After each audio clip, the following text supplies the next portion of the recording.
Good afternoon, everyone. This is the sixth and final presentation today. Thanks for hanging in.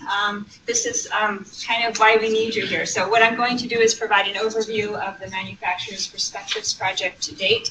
This is the model that somehow we want to amend, shape, kind of pull apart and put back together to apply to the Metro District. Because as Mike said earlier, it doesn't make sense to go all around Greater Minnesota and then leave out, half the state. So, so this whole afternoon has been about finding out what's been done, what we know, and where are the gaps, and how can we use this study, this model, in some way, shape, or form to add value.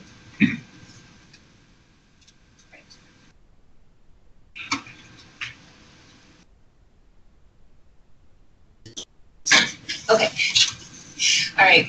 So, so the manufacturers project. So our objective was to gather input from manufacturers and shippers to inform MnDOT's regional and statewide work. And by regional, for MnDOTers and everybody else, I guess, I mean district, but we just say regional externally. So we wanted to understand individual as well as aggregate business perspectives and priorities for transportation. So somewhat different, and Donna got to it, I think, probably the most, but somewhat different from the other presentations. We really kind of focused in on individual businesses and what their specific challenges and needs were, and what we could do to help mitigate whatever was impeding their efficient and safe transport of their goods. There was also a relationship building component, and Jenna kind of alluded to that as well, so that we're not just doing sort of a point in time project, but that so they can come to us when they have issues and we can go to them when we know we're going to be doing construction on their priority routes in the future, so that we kind of have that communication going back and forth into the future. And then to kind of support continuous improvement in that is, just kind of a general goal.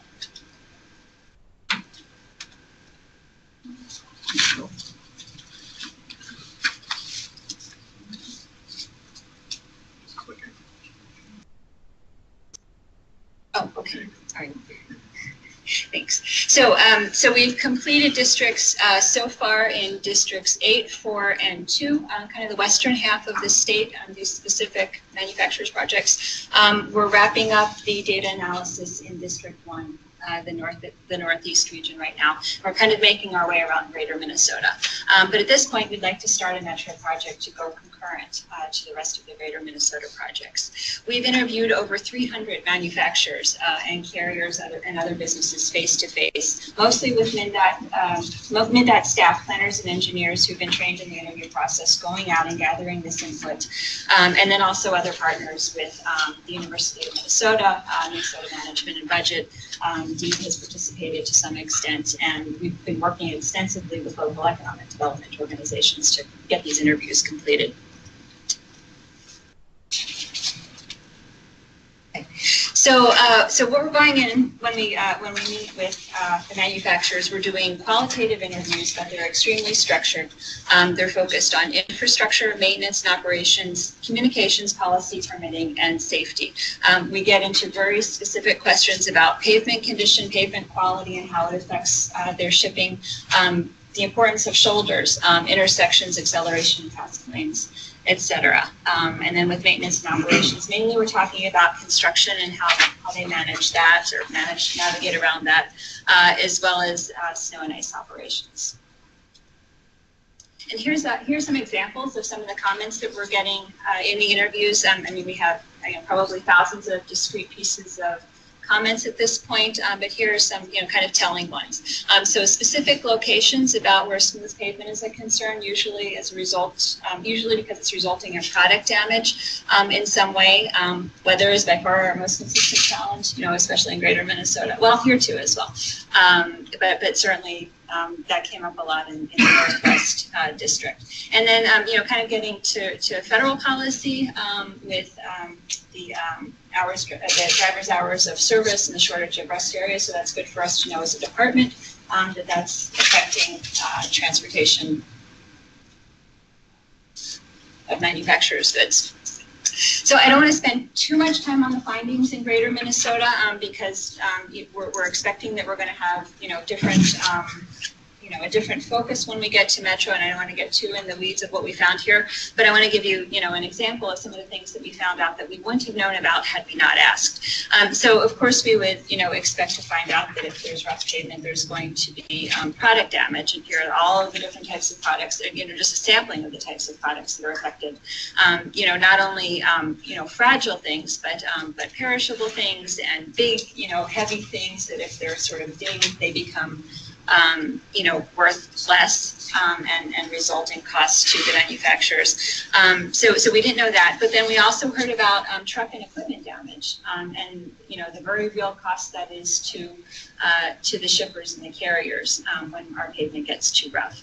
And then also driver fatigue, which, comes down to a safety issue at some point. So again, something that we wouldn't have heard of or thought about if we hadn't asked. We talked a lot about acceleration lanes, turning lanes, passing lanes, bypass lanes, and how all of these different things are preferred in many areas for safety and convenience. Wide shoulders, often paved shoulders, definitely came up a lot in all of the districts. Not all of the interviewees said that paved shoulders were important, but definitely wide and sturdy enough so that they could pull over a truck, because they often need to, check the straps. I mean, they're required to after a certain number of miles, and then they often want to just stop anyway and do that. And the shoulders need to be wide enough so that the driver can get out and not worry about getting hit by the cars that are going along. And then paved is just important because if they're kind of going like this, if it's a soft shoulder, they can't always get their truck back up over the lip. So that was a huge issue. We got a lot of feedback about intersections, roundabouts, signage.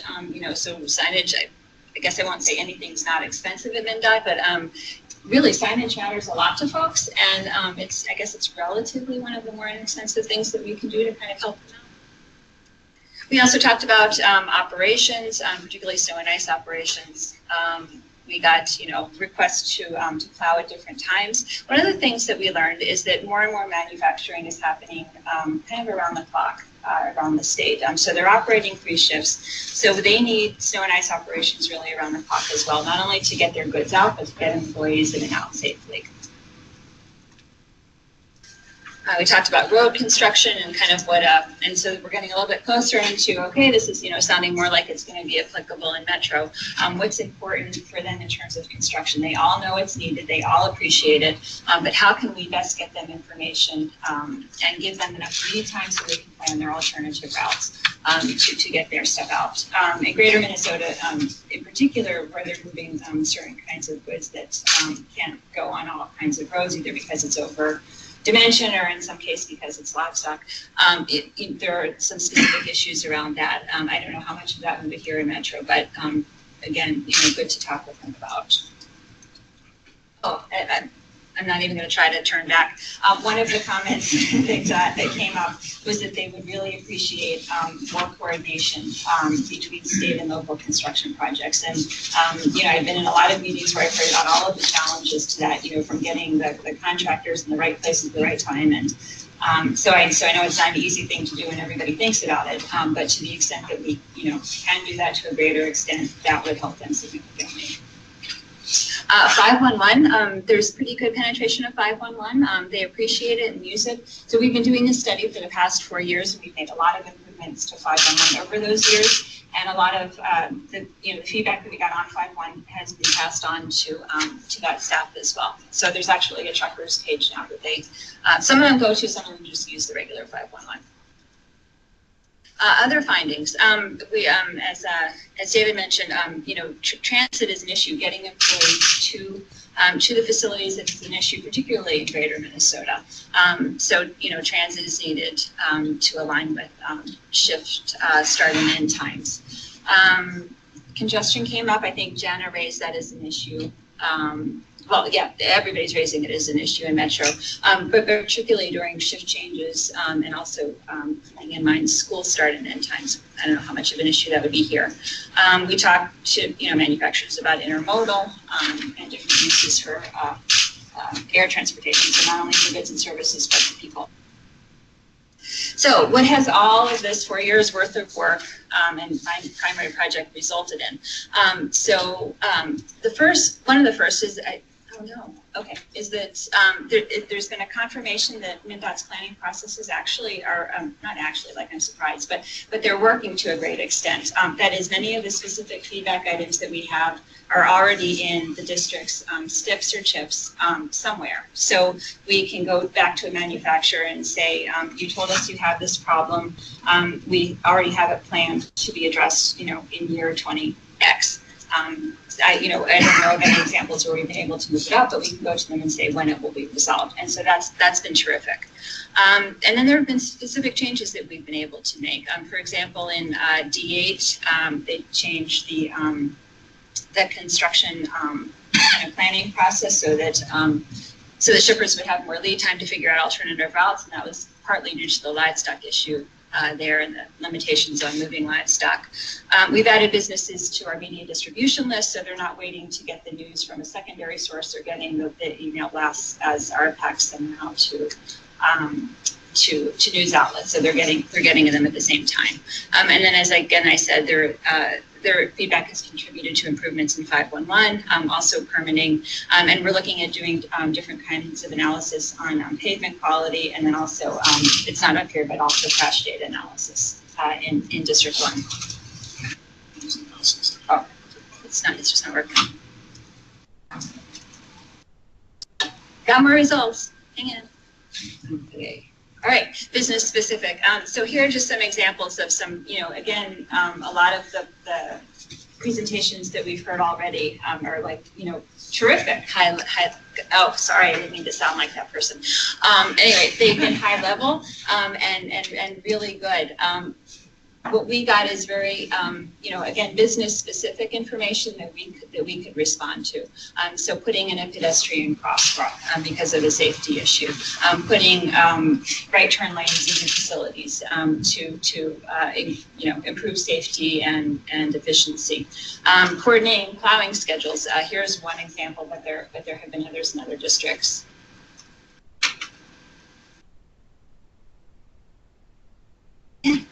Great. Here are some specific safety improvements, and this gets to the relationship aspect. And again, it does sound time consuming, to go meet with individual businesses and kind of talk to them and say, we're MnDOT and tell us about you.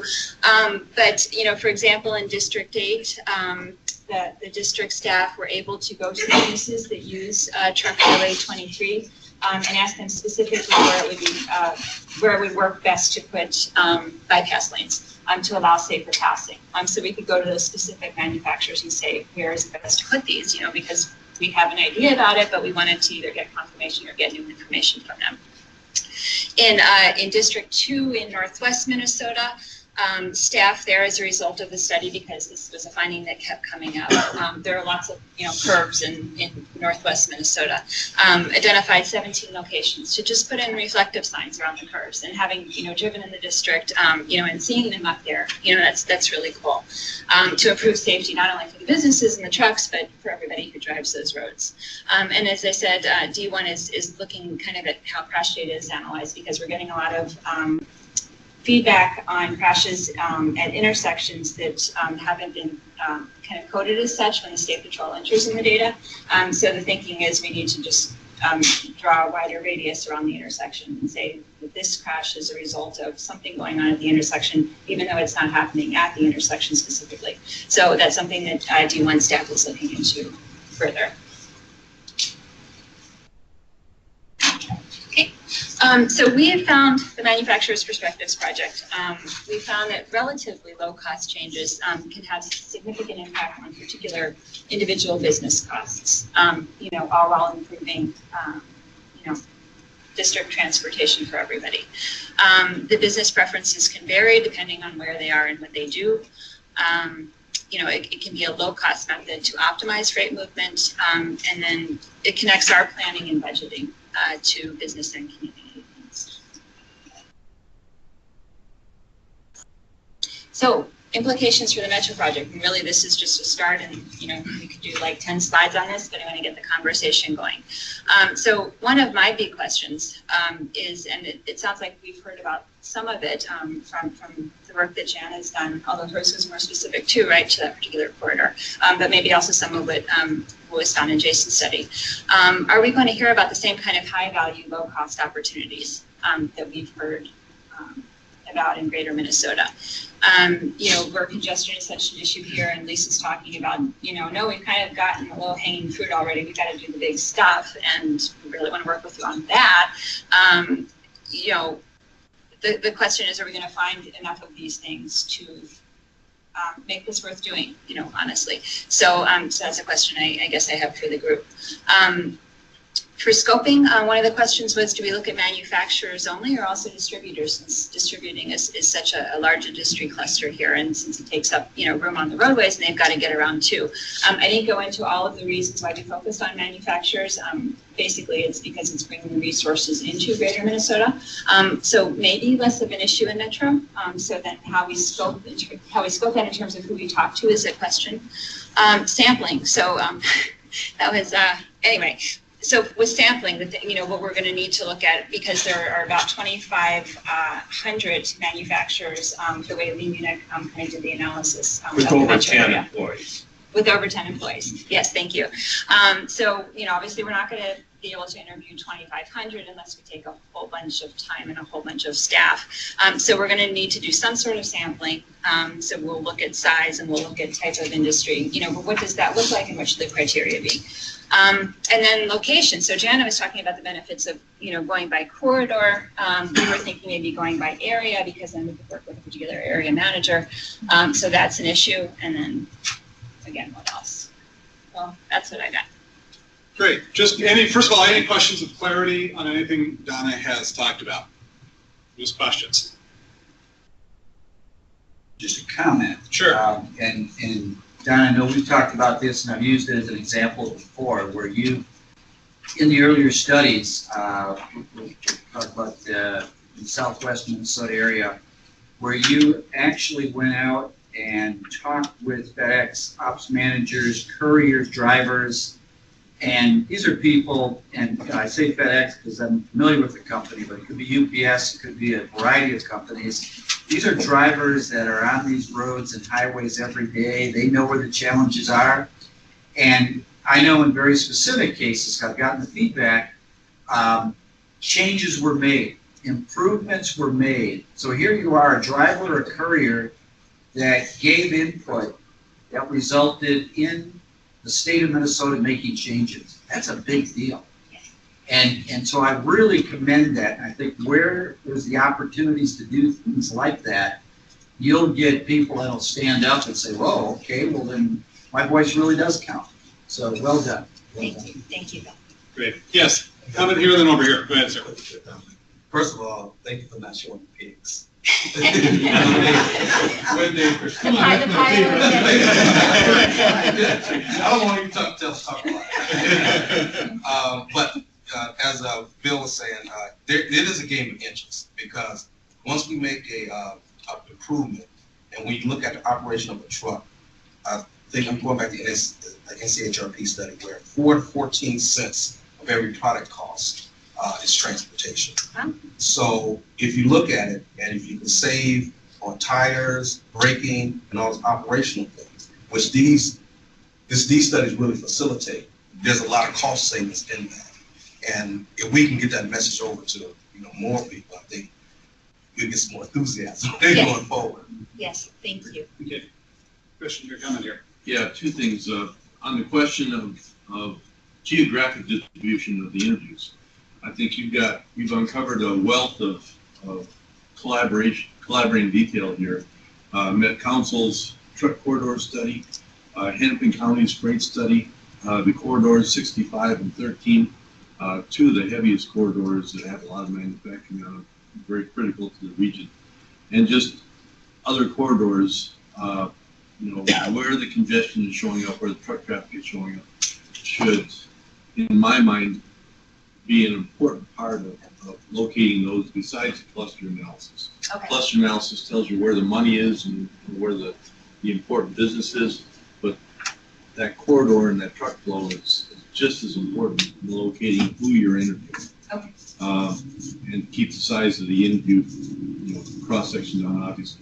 The other thing is that we're in the metro area now, as opposed to greater Minnesota. And one of the things that's been touched on here with job-oriented development, cargo-oriented development, and the the friction between, increasing residency and transit-oriented development and things that are best and highest use for tax generation versus business needs. If you come in and include in your survey questions and the primers that you send out to the businesses, a question about how do their employees see getting to the business? How is the job or the life-oriented distribution of traffic affecting their business?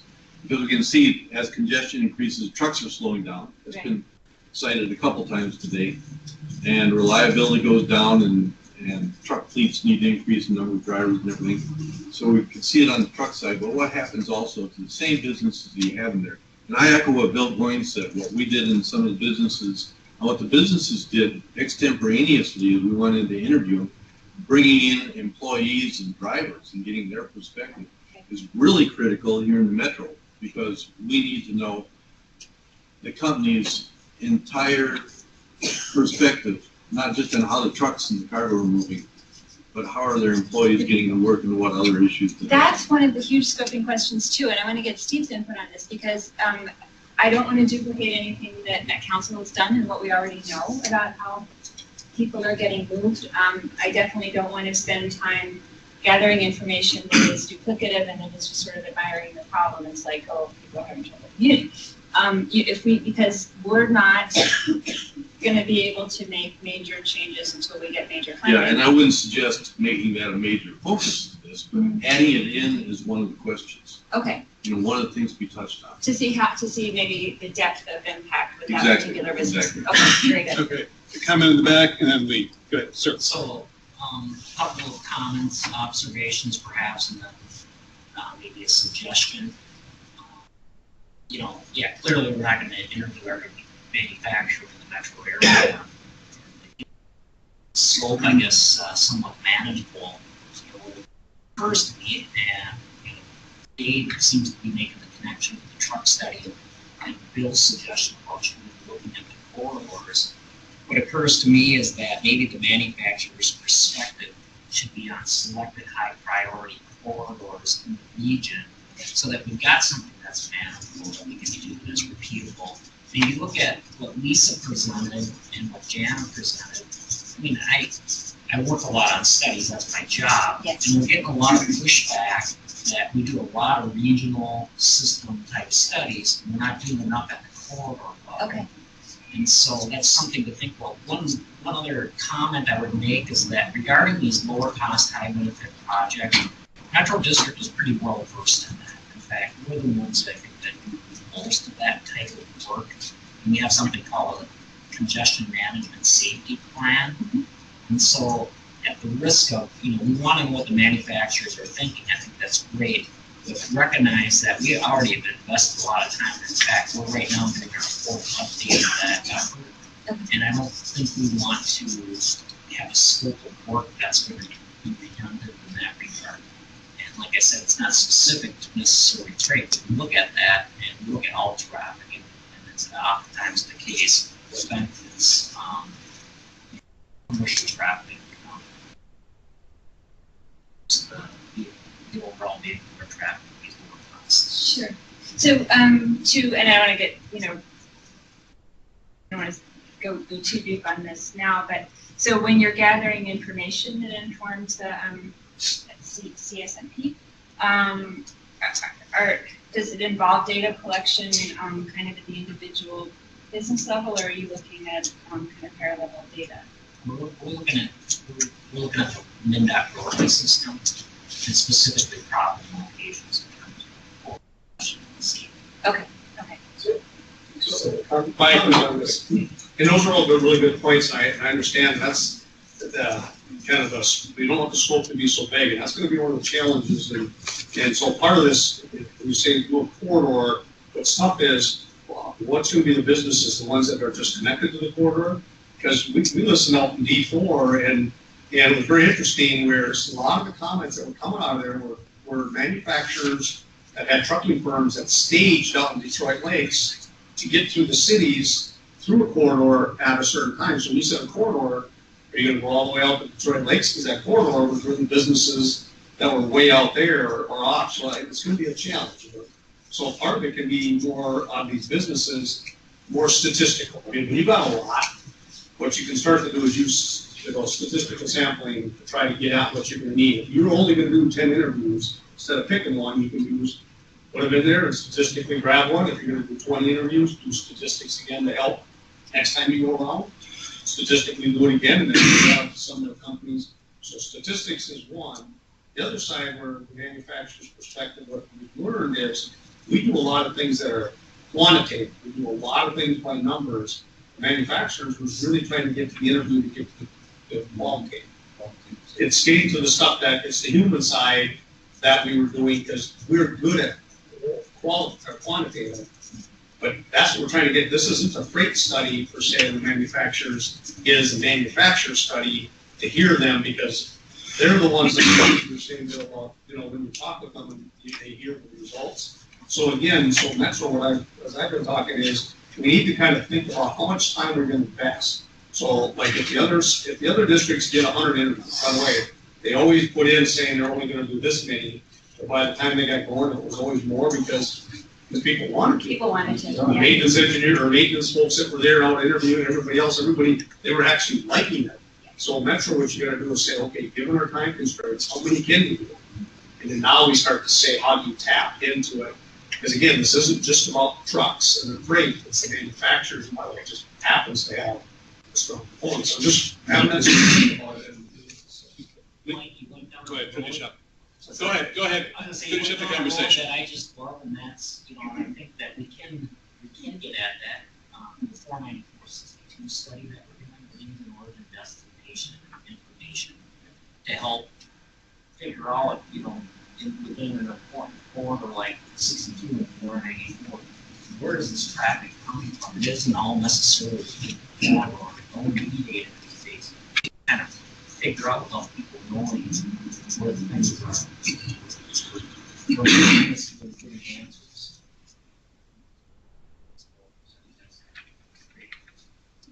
Still in this thread, we'll get to your question, comment here in a second. Go ahead, sir. Go ahead. Just not to throw a wrench in thinking here, but it doesn't get at the borders here of the state either. I mean, we have a lot of, I know in our members that are out of North Dakota, that this is a major hub for that coming to the intermodal yard. So they arrange the drayage from the trucking firm down here to go all the way out and load out into the middle of North Dakota and haul all the way back down here.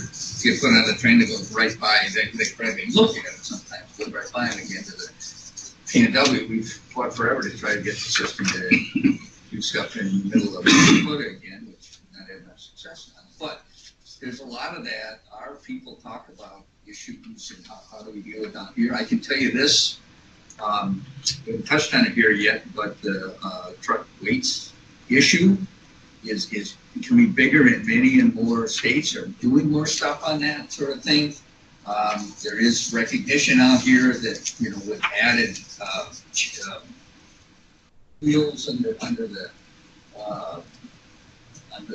the chassis down here, that you can put more weights on it and you can cut the number of trips down, and actually it's considered safer.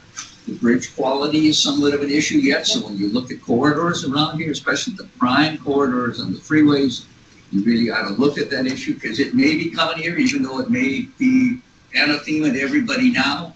I mean, North Dakota's looking at going over 100,000. Wyoming's there now. Western states are that way. It's not just Maine up there, and maybe northern Minnesota in a select area for the lumber industry. There are maybe ways of doing this that actually can save trips, save congestion, and if done the right way, can be safe. So I'm getting, I'm saying it's an issue. I don't know what we'll move into, but I'm getting stuff saying, no, you really got to look at this. No, and we can, I didn't have it up there, but we had absolutely had that issue come up in the Greater Minnesota studies. So, but I hear you saying it's not just in Greater Minnesota, it's coming from other states as well. Yeah, And we've heard that from they're manufacturers. going to do too. that, and then it's, we're kind of stuck in the middle in Wisconsin, and so all those connectivity issues. So how do we sort of accommodate that if we can? Great. Thank Lee, you. thank you for your patience.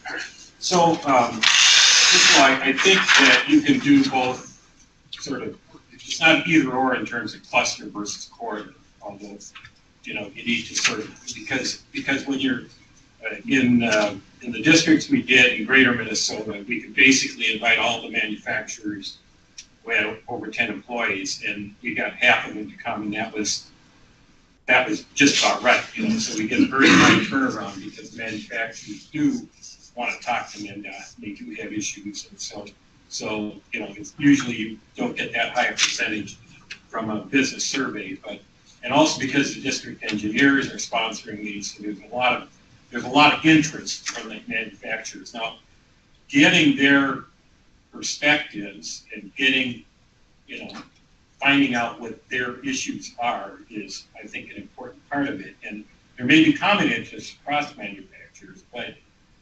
understanding sort of what the issues of their cluster are. So what medical devices is going to talk about is going to be very different than what, a food processor is going to talk about, right. Or, different types of firms, and we learn that from doing these other parts of the state.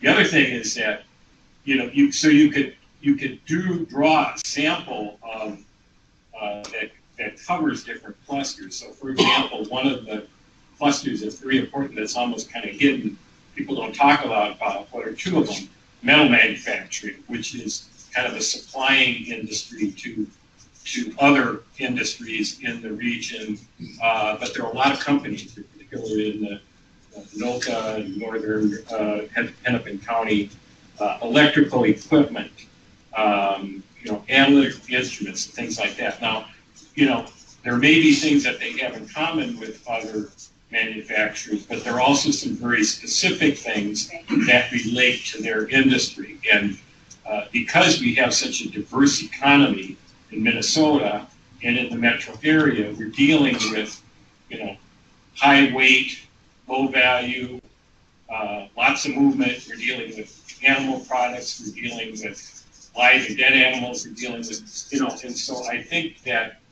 what can come out of this, is a lot that can be helpful to that. Now, when in some of the greater Minnesota districts, we had issues that came up that affected the metro area too.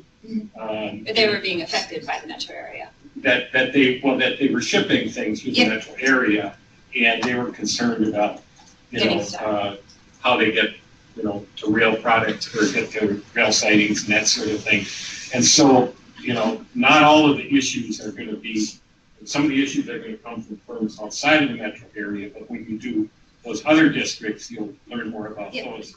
So anyway, I guess the point I want to make is that the challenge here is coming up with a good sampling process for figuring out just how many manufacturers it's reasonable to do, and what other types of firms, like distribution services and carriers, or are there other? We did tourism and recreation somewhat in the other areas, so we do those sorts of things. And the other aspect of it is when we did these greater Minnesota, there were not, we asked people about whether there were problems with people getting to work, but that was usually not a big issue, except for, so we didn't usually spend a lot of time talking about that. That might be more of an issue in the metro area. How do you get your workers here, things like that. So that could come up more, or there might be more issues related to that. But again, I just want to point out, I think the key is the sampling. The other aspect of it, when we looked at the numbers, 60% of the manufacturing employment in the metro area, metro district, is in Hennepin County. So Hennepin County is sort of the largest. Yeah. So how do you divide up? Do you want to divide it up into Hennepin County alone, or and then do the other sections of the area? Yeah. So we're getting into the specific scoping of the project. I think we want to go a little bit higher up again and kind of take into account all of the presentations that we heard today, and I know Charlie has some questions around that. So I know I've been thinking about these things for a year or two. So but let's do some higher level analysis. Okay, great. Yes, Steve?